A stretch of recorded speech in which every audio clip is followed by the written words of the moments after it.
My friend group has probably gone through about 15 Minecraft worlds, most of them only lasting a couple months.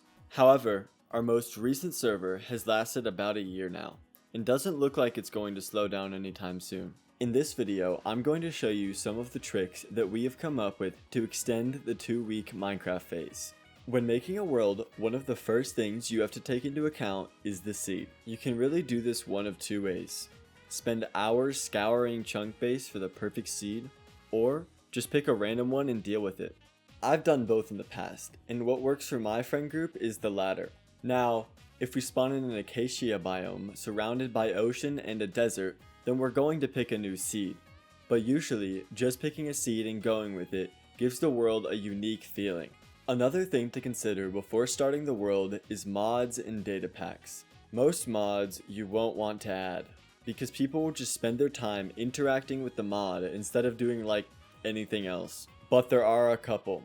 The main one I would suggest is proximity chat. Many servers like Hermitcraft have started using it, and for good reason. There's a built-in VC function for events and group activities, and if you just want to swing by your friend's base and check out what's going on, the prox chat function is your friend. All other client-side mods I use will be in the description of this video, along with the data packs I use. Many data packs just increase creativity and fun in the world. I would mainly recommend the armor stand pack and the player/mob head packs. Now we can finally almost start the server. But to make sure everything goes well, you will need rules. These shouldn't be super strict and complex. The people on the server are probably all friends, and shouldn't do anything to ruin their friend's day. If you do make rules, just make sure everyone is involved in the process and has a voice. But don't take the rules too seriously. Okay, so now you can start the server. While loading in and figuring out what you want to do with the world, you should consider your friend group. Are they super diehard builders and redstoners like Hermitcraft? Are they all PvP fiends like Lifesteal? Or do most of you actually have lives and just want to hang out and have fun? Use what you know about you and your friends and plan accordingly.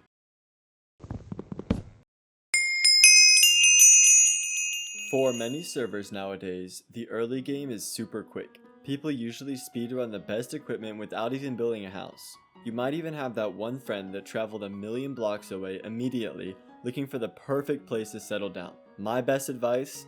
Don't do any of that. Try to at least have a nice looking starter base before getting enchants. There have been many times in my servers where people have grinded for hours just to then quit a couple days later out of boredom. Enjoy the early game and the limitations it brings you. Try to survive the night with your friends and make some memories. In my opinion, the early game is the best time to hang out with people.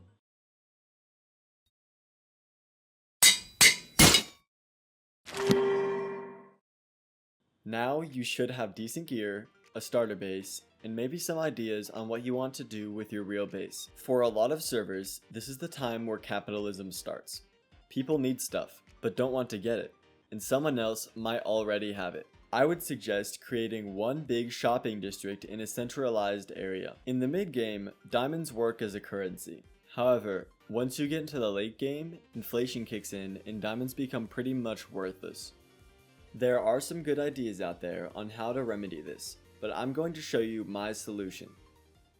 We use the heads data pack to create a unique currency system that can only be created when a number of conditions are met. Those being me killing my friend with a different skin than he usually uses. Then, one person acts as the banker and distributes the currency. I distributed it using a merit system, where you could get currency based on the cool builds or projects you did. But honestly, it's flexible. Be creative. Something that this currency system encourages is fun events. Fun events bring the server together and gives them an opportunity to enjoy what everyone has built. Whether it be scavenger hunts, minigames, or wars, just do fun group activities. My server has this one guy who built a ton of minigames. We all played them and it got a bunch of people back into the server that hadn't played it for a while. At this point, you're moving into the late game. But before you do, there's a couple maintenance things that your server should sort out. For starters, fill creeper holes. We've had multiple servers end because everything was just messy and no one wanted to look at it. But it's not just creeper holes. Half finished bases, random blocks, ugly farms. Your builds don't always have to look good, just try and make them look tidy and finished.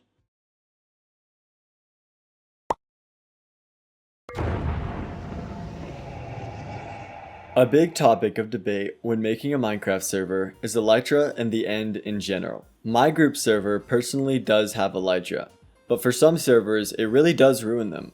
The ease of flight with Elytra really just makes the game too easy, and completely kills PvP.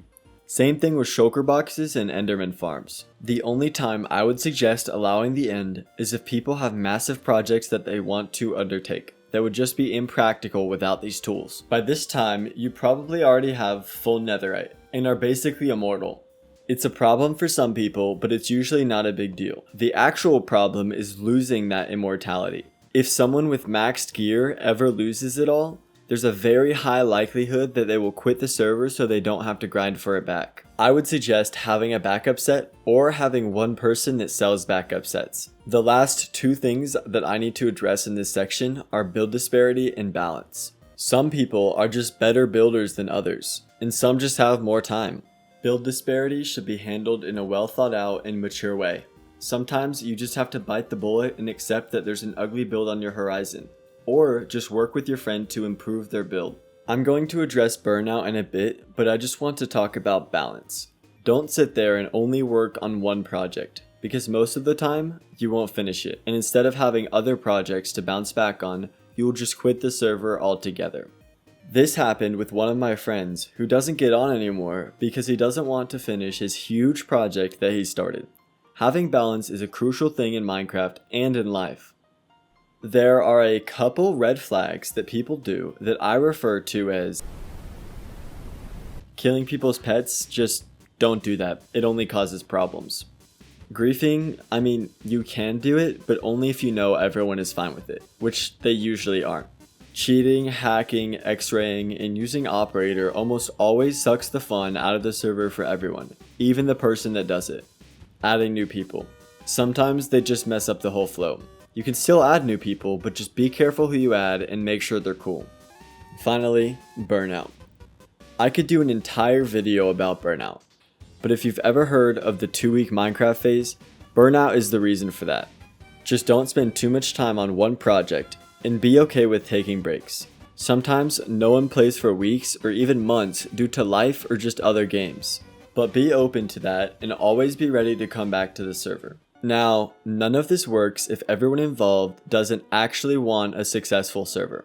If they're just going to play their 2-week Minecraft phase, then don't try and force them to keep playing. At the same time, if someone is in it for the long haul, they might just not have enough time to consistently play, and might progress super slowly. No matter what happens, or how the server goes, just make sure you enjoy every moment and have fun.